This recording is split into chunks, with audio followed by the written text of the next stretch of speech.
soon as it beeps. The Civil War is over. Survivors head out across the frontier. A vast wilderness separates east and west. Veterans become railwaymen, cowboys, settlers.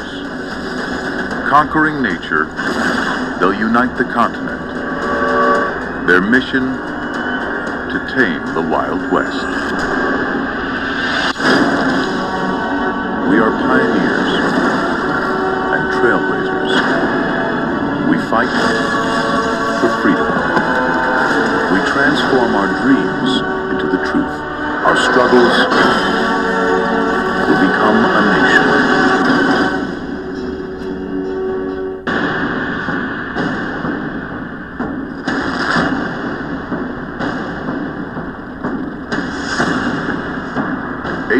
'65. The Great Plains.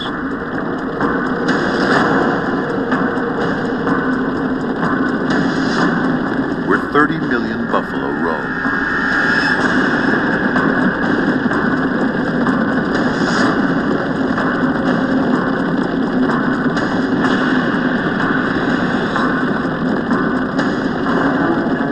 Vast, untouched, a wilderness dividing America.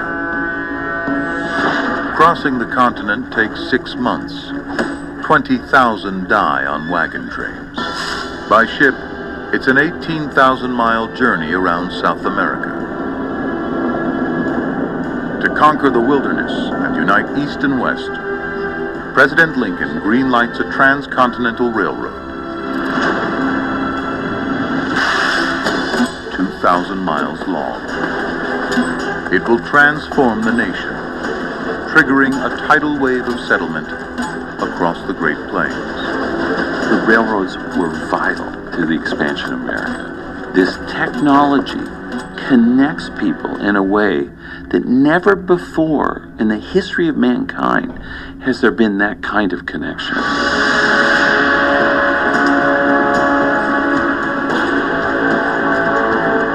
America's ancient wilderness meets modern American steel and muscle. An army of hammer-wielding men.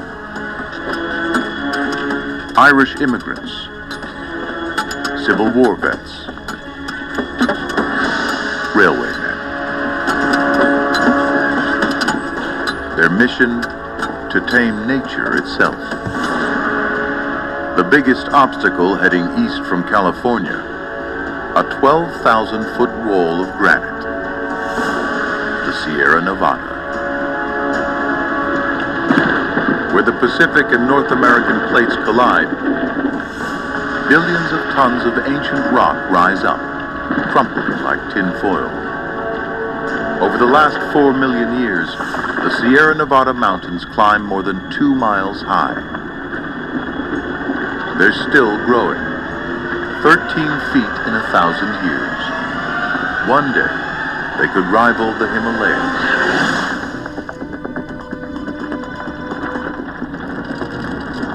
Only a madman would dream of running a railroad across mountains like this. They don't call him Crazy Judah for nothing. Obsessed with the railroad, he sees a way through. Come on down, boys.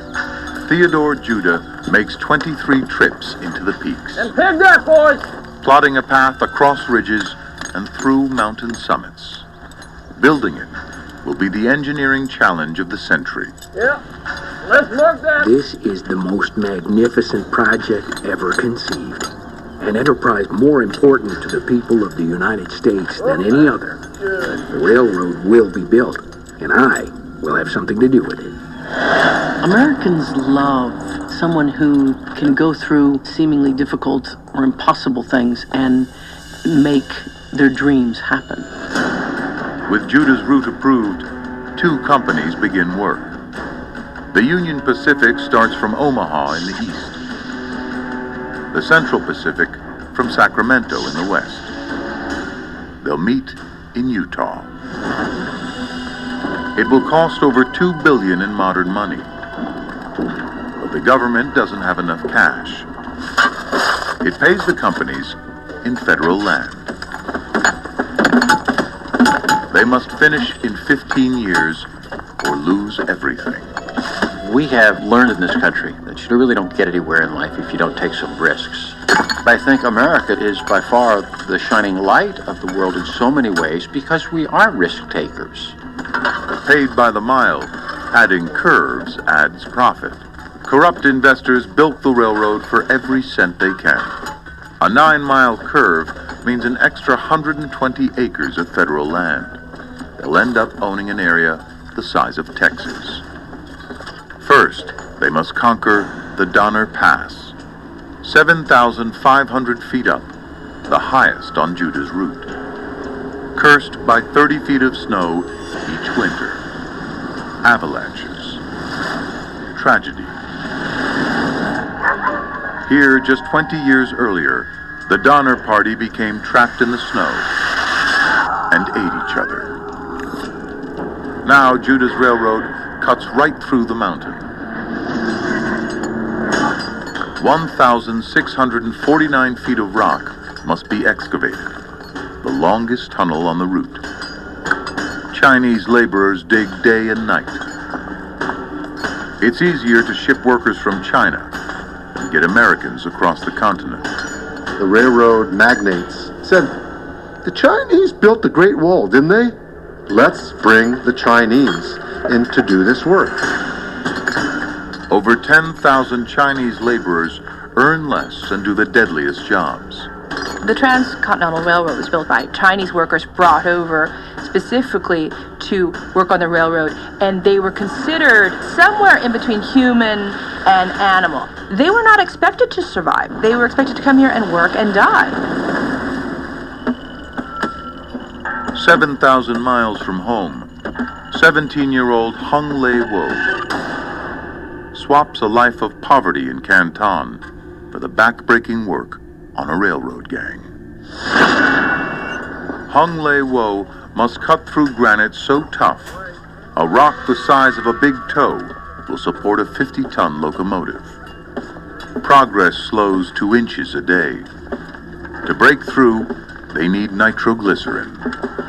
But transporting it is banned when 15 men are blown to pieces. In a mobile lab, Scottish chemist James Houghton mixes it on the spot. Nitroglycerin is 13 times more powerful than gunpowder. So unstable, any physical shock and it will explode in his hands. Houghton gets hazard pay. $4,000 a month in modern money. After 3 months in the mountains, he turns to drink, leaving the nitro to Chinese men like Hung Lei Wo. Irish crews won't touch it. Detonation creates temperatures of 9,000 degrees, as hot as the surface of the sun. So.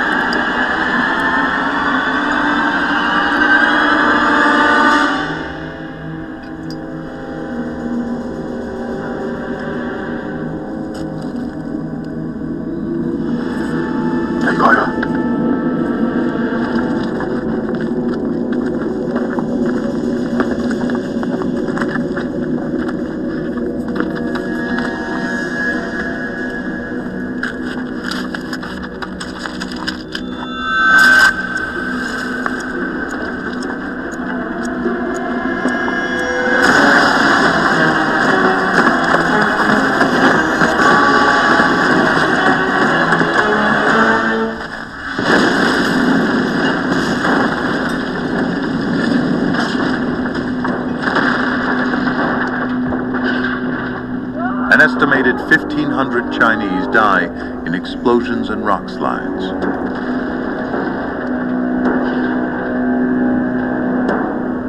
Hung Lei Wo survives. His son will be the first Chinese American to graduate in engineering from the University of California at Berkeley.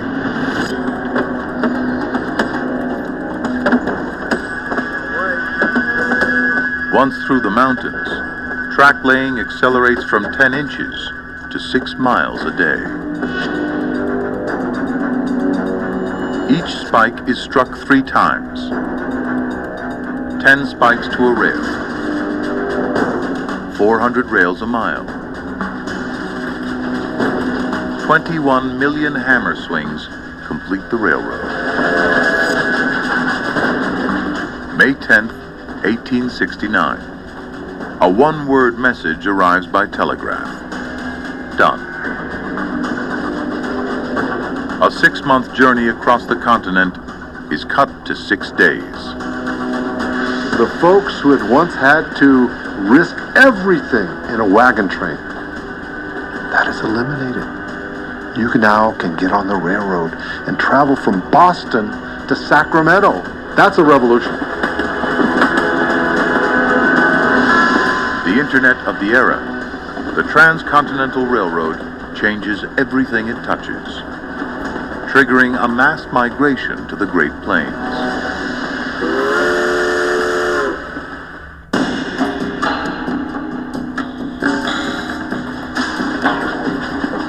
The Great Plains, conquered by steel and steam.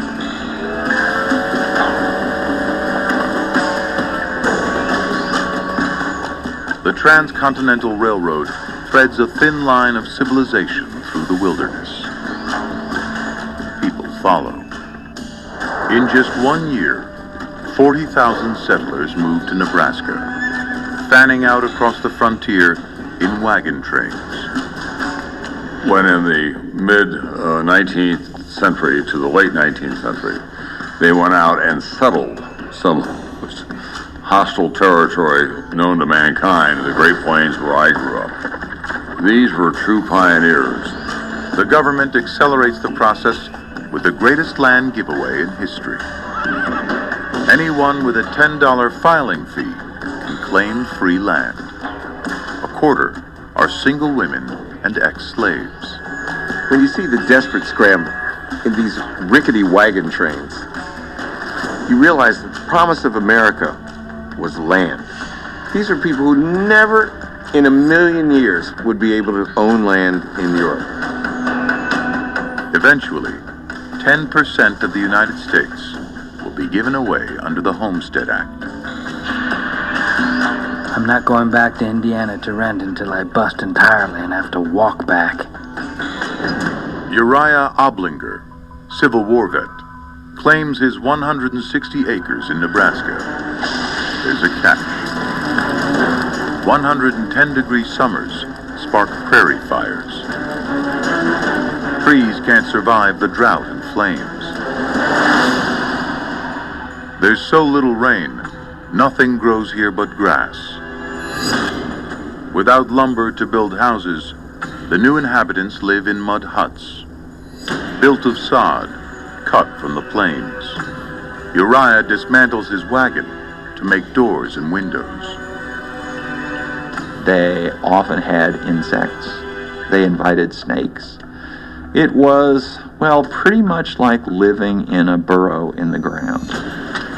I think the pioneers did have it hard. They conserved, they were frugal. The one dress lasted a long, long time. For Uriah's wife, Maddie, it's a price worth paying. I expect you think we live miserable because we are in a sod house. But I tell you in solid earnest, I never enjoyed myself better. Every lick we strike is for ourselves, and not half for someone else. The devout Oblingers face daily tests of their faith. With no mountains to stop the wind, the Great Plains are a breeding ground for massive thunderstorms. The most objection I have to the weather here is the wind. There's a great deal of it during winter and spring, and being nothing to break it, one feels it more. Don't go too far, honey. The Oblingers live in Tornado Alley. More twisters hit this region than anywhere else on Earth.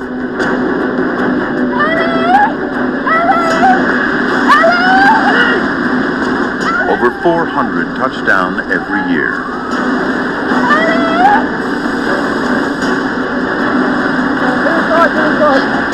Tell the folks they never seen a storm in Indiana. Only playthings. 200-mile-an-hour winds spin into a vortex, sucking in air and anything not bolted down. In 1930, a man is carried a mile across Kansas. Fish and toads rain from the sky. The Oblingers hunker down in their heavy sod house, clinging to their newfound independence. I think that we're a nation of people descended from tough old coots and tough old broads. And I say that with great admiration. They just wanted to control their own future and to have children who could control their own destiny. Tornadoes aren't the only biblical challenge the Oblingers face. By a river in the Rockies, the end of the world is brewing. A prehistoric species emerges to battle for the Great Plains. Locusts. After devouring the local vegetation, they release pheromones that signal it's time to move on. They grow long wings. Swarms head east on the wind. They join up over the Great Plains and become a plague. In 1874, they devour half of the crops in the West. 3 trillion locusts. Half a mile high, 100 miles wide, 1,000 miles long, as big as Colorado. They block out the sun.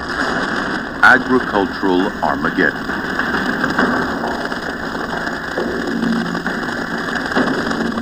To men like Uriah, the locusts are the wrath of God. By 1892, half the population of western Nebraska goes back east.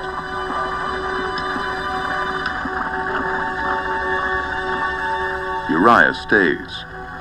You have to be brave in order to achieve in this country because nothing's set right there for you.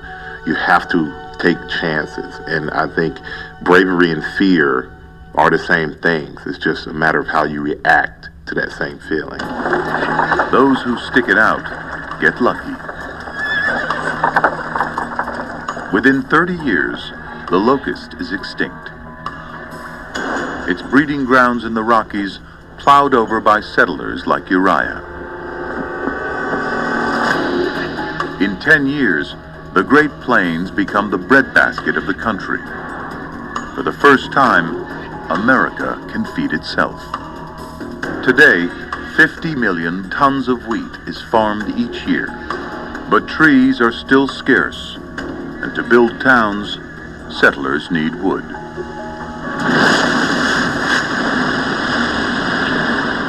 In Michigan, Wisconsin, and Minnesota, loggers harvest over 50 million acres of trees. Green gold. A magnet for Scandinavian woodsmen.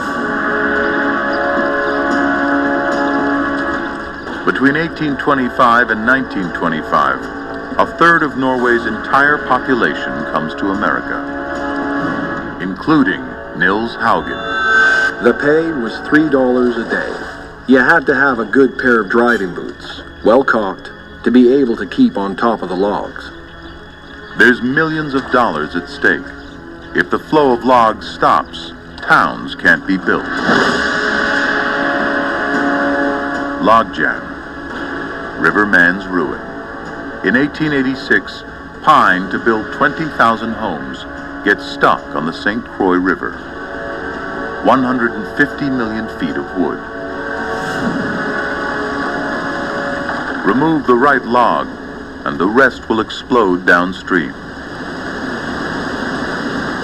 Rivermen die, clearing obstructions like this.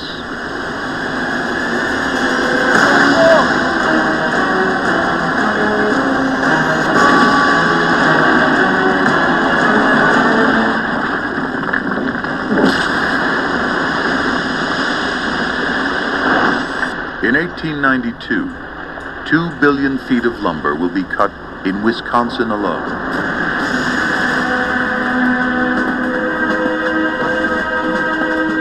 The railroad feeds lumber into the West's construction boom. Towns are built so fast, there's no time to name streets. They're given letters and numbers.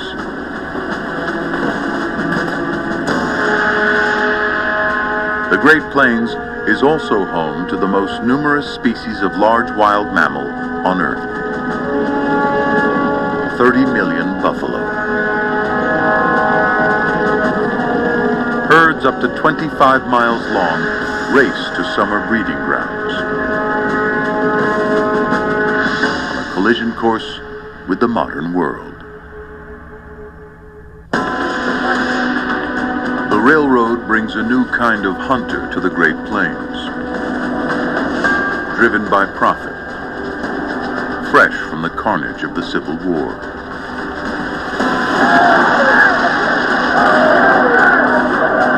Two million rifles are in circulation. Over 1 million veterans trained to use them have a new target in their sights. Frank Mayer, Civil War vet, buffalo hunter. I had nothing to look forward to in civilization. I was crazy about guns. Mayer tracks 2,000-pound buffalo, easily capable of crushing a man. He picks them off from 200 yards. If you could kill them, what they brought was yours. They were walking gold pieces. Hunters harvest the buffalo for its hide. In 1872, they ship over 1 million out of Kansas alone. Worth $3 apiece back east. On a good day, Mayer earns more than the president.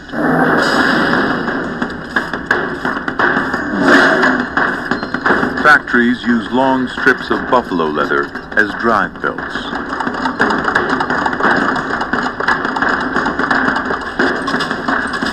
Small pieces become coats and shoes. To meet demand, hunters kill 8,000 buffalo a day for their hides alone. For Americans, this is progress because this is a natural resource. From the Indian perspective, they couldn't understand what the white people were doing. But of course, they knew that the decimation of those buffalo herds would change their lives forever. The Plains Indians depend on the buffalo and worship them. The buffalo were our strength, from whence we came, and at whose breast we suck as babies all our lives. Black elk is 6 years old when the railroad arrives. Unlike the white hunters, his people waste none of their kill. Sinews become bowstrings. Bones are cups and spoons. Skin is clothing, teepees, and coffins. Native Americans and buffalo have coexisted since the last ice age. Black elk's ancestors hunted them on foot. There were no horses to ride. The modern horse isn't native to North America. Spanish conquistadors brought them from Europe in 1493. Some escaped to the Great Plains, perfect horse habitat. 400 years later, over 1 million Mustangs run wild. Taming horses transforms the life of the Plains Indian. They become expert horsemen.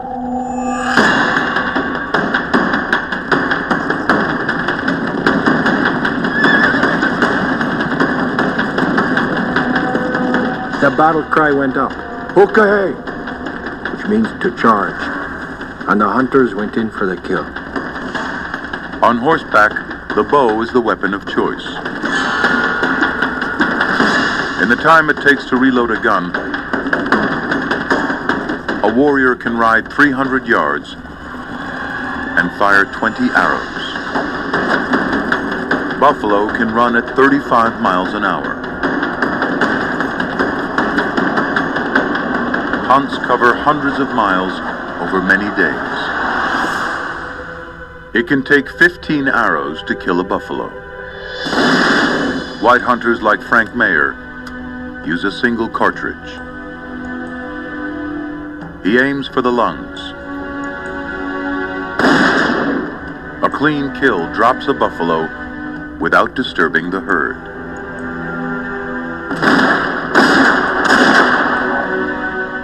$30 million are killed in little over a decade. After hunters take the hides, trainloads of men arrive to pick their carcasses.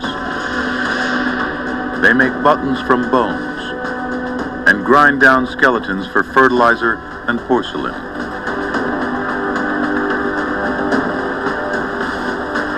The primary resource keeping Native Americans alive is gone. Facing starvation, they're forced onto reservations. My great-great-grandmother, Grandma Big Eagle, was alive when buffalo hunting ended. They weren't just saying goodbye to a kind of a foodstuff. They were saying goodbye to a way of being in the world. And I think for them to look back on that was just unspeakably sad.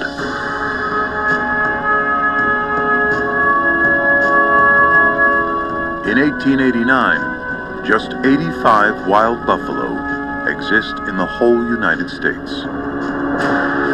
The men who ride the great iron horse are taming the wilderness. The railroad will bring another modern American icon to the Great Plains.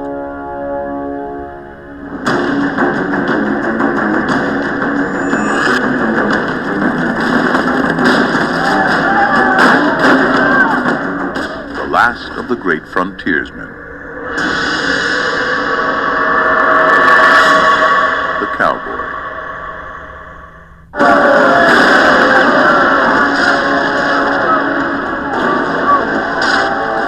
(1865). The Civil War leaves cities on the eastern seaboard stripped of resources. The country's booming population needs food. In Texas, over 6 million cattle roam wild. Worth $4 a head here, but back east, they're worth 40. By 1868, the railroad spreads from the east, crossing Kansas, but it hasn't reached Texas. There's still 1,000 miles of Wild West between the herds and the railroad. For that kind of cattle drive, America needs a new kind of hero. The cowboy. After the Civil War, 60% of the South's population lives in rural poverty.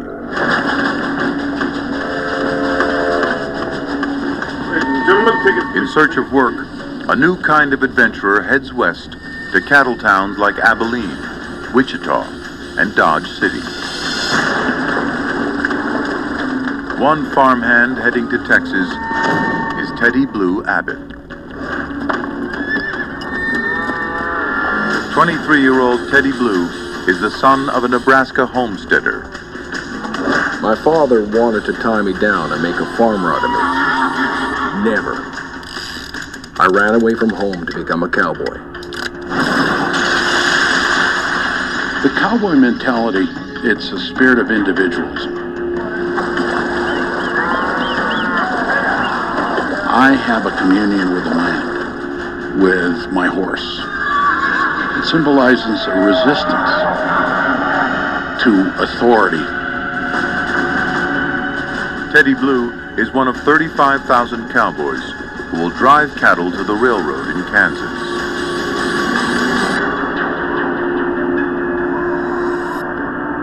Standing in their way, 1,000 miles of untamed west, unforgiving terrain, and gangs of rustlers.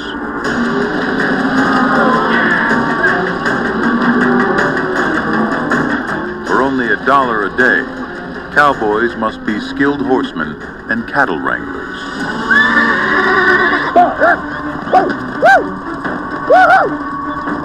The lasso dates back to the ancient Egyptians. Mexican ranchers have been using them for centuries and passed their skills on to cowboys north of the border. Cattle brought over by the Spanish in 1493 had bred with settlers' cows from England, creating a new breed, the Texas Longhorn. After centuries roaming the plains, they're wild and easily spooked. Teddy Blue hears what every cowboy dreads: stampede.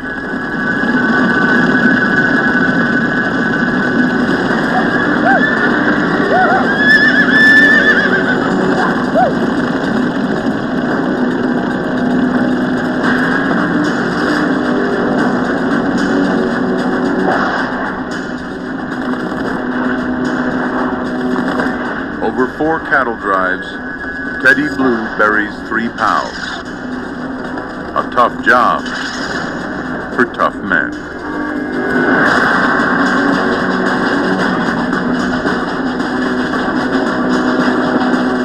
One out of 3 cowboys is Hispanic or African American. After the Civil War, thousands of freed slaves head to Texas looking for work. One is a 23-year-old from Alabama, Nat Love.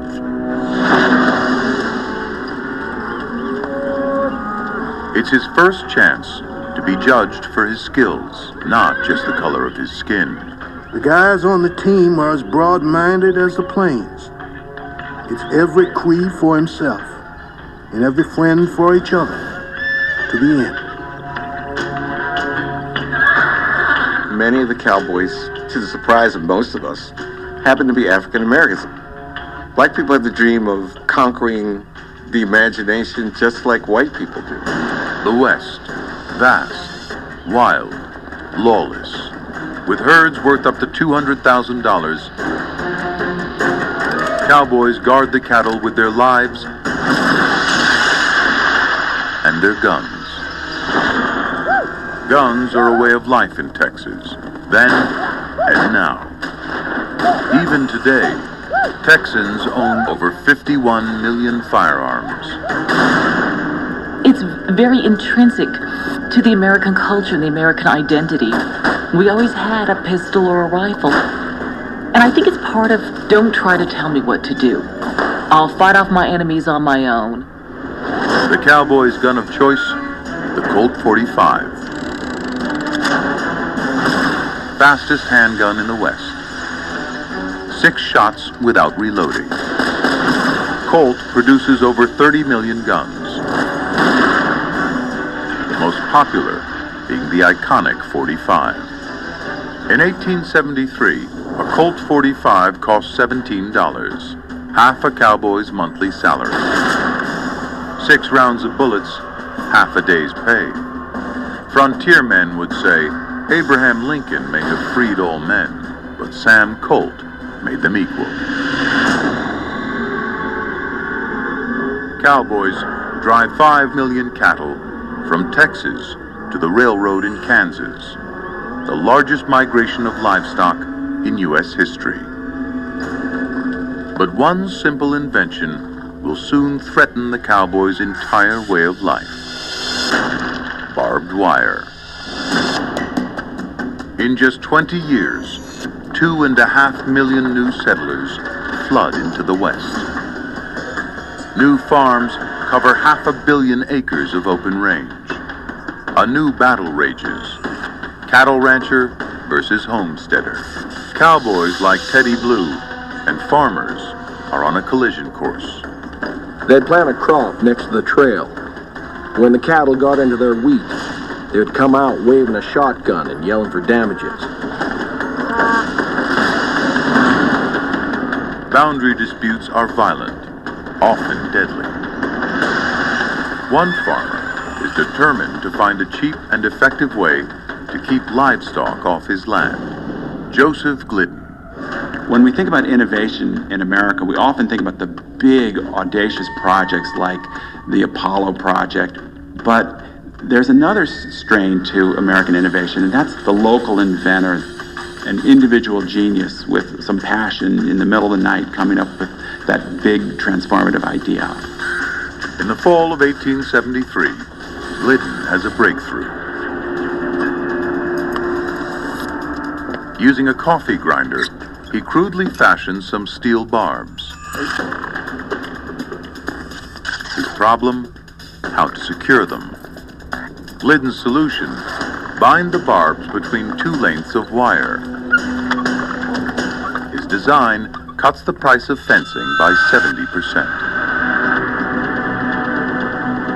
Within 10 years, Glidden sells enough to go around the world 25 times, carving the plains into countless ranches and farms, and blocking the cattle trails. The open range is closed forever. This single invention made possible the settling of the West much sooner and more efficiently than it would have occurred otherwise. Teddy Blue rides one of the last cattle drives to the railroad. The heyday of the cowboy on the open range lasts only 20 years. But settling the Great Plains will mark the end of one way of life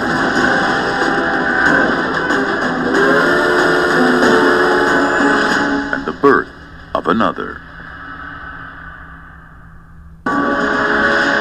1876.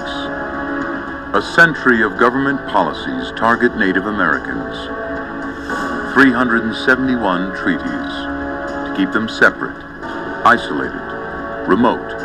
Most of America's 300,000 tribespeople now live on government-assigned lands, reservations.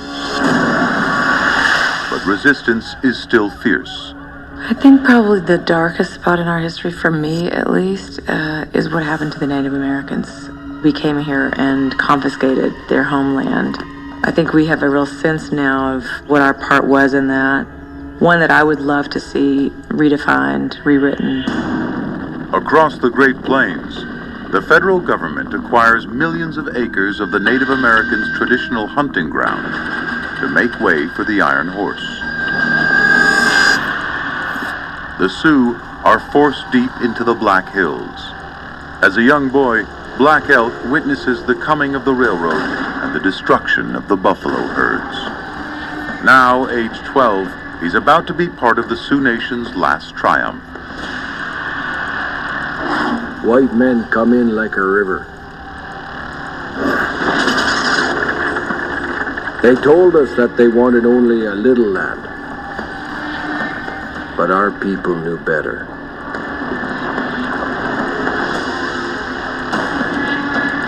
Gold is discovered in the Black Hills. 100,000 prospectors rush in to seek their fortune. The federal government wants to clear the area. On a reconnaissance mission with the 7th Cavalry, Lieutenant Colonel George Custer stumbles across the Sioux camp near the Little Bighorn River. Custer makes a fateful decision. With 700 soldiers, Custer charges a camp with 7,000 Native Americans.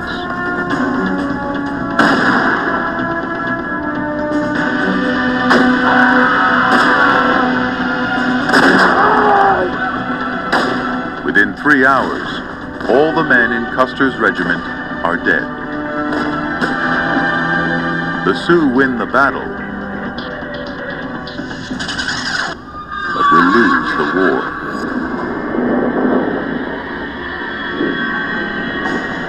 In response, U.S. soldiers force 3,000 Sioux warriors onto reservations.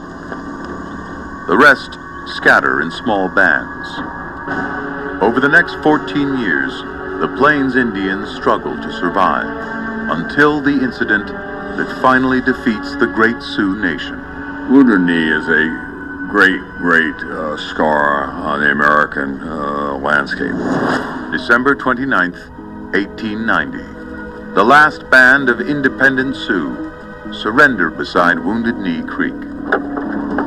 As the cavalry disarms them, a gun goes off accidentally.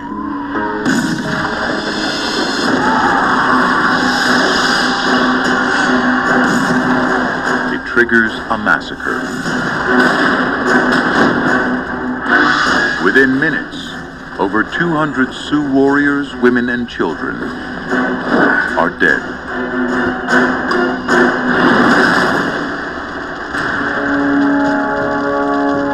Now 27, Black Elk survived.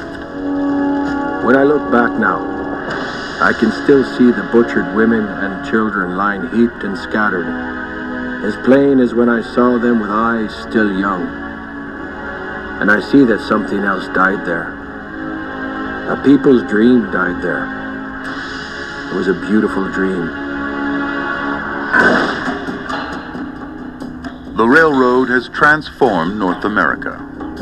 In just 30 years, 30,000 miles of track across the continent. More than the rest of the world put together. Thousands of new towns spring up around railroad stations, one every 8 miles. 5 rail lines link the east and west coasts. The railroad even changes time itself.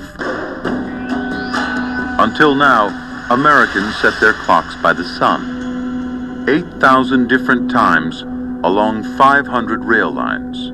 Scheduling trains becomes impossible. On November 18, 1883, the continental U.S. is reduced to just 4 time zones. Standard Time is born.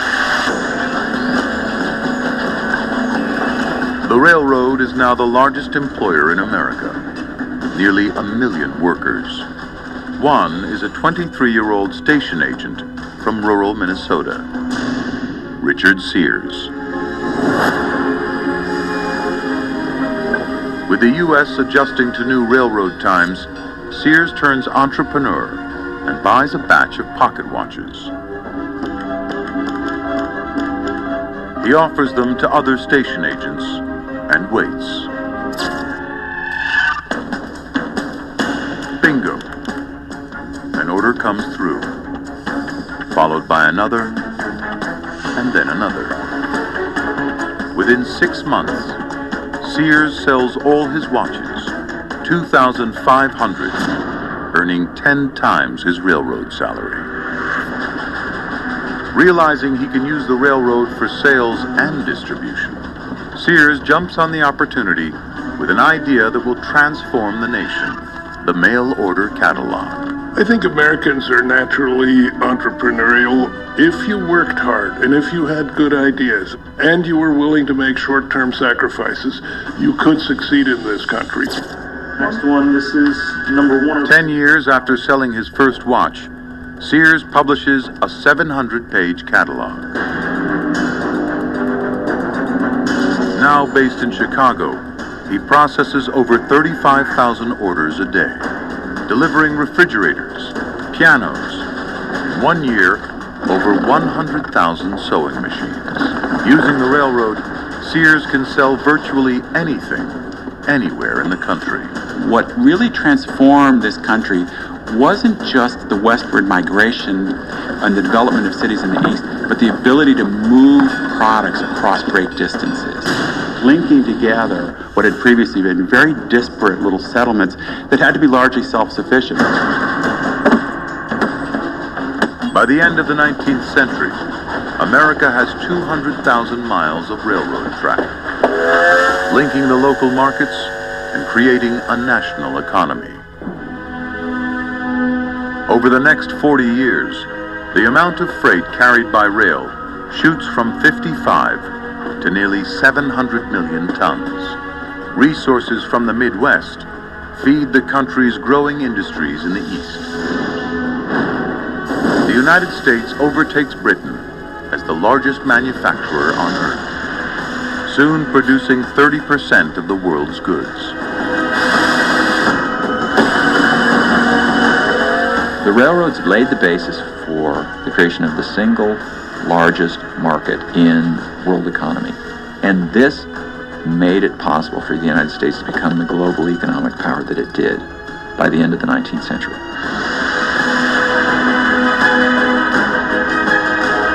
In 20 years, the U.S. population doubles to 80 million.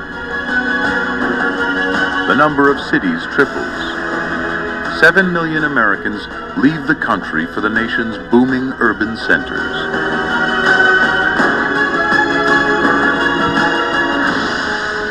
Where Buffalo once roamed, now rises the modern world.